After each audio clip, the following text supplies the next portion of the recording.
He walked into prison as a young man in his 20s and walked out 37 years later, an old man in his 60s.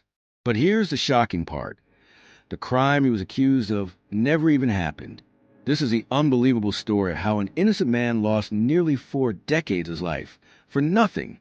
In 1983, John Miller was living in a small town, working odd jobs, and dreaming of building a better life.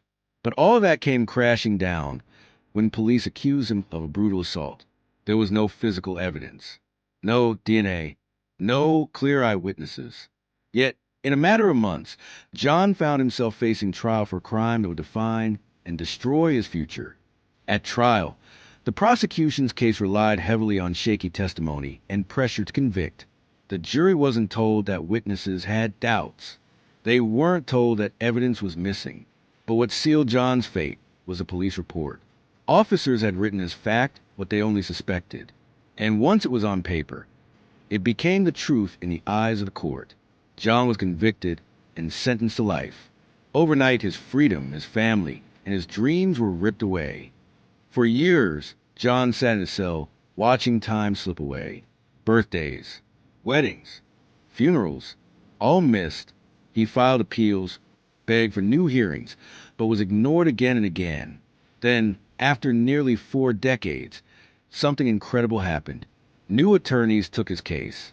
They dug into the records and found what had been buried all along. Proof that the supposed crime never even happened. The alleged victim had recanted. The timelines didn't add up. There was no crime scene. Nothing. In 2020, John was finally released.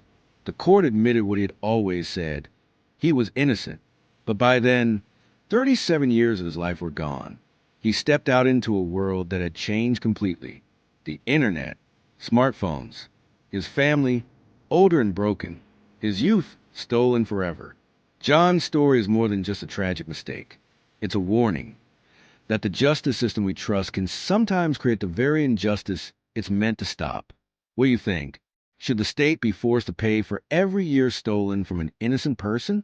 Share your thoughts in the comments below. And if you believe these stories must be told, subscribe for more hidden truths about injustice the world needs to hear.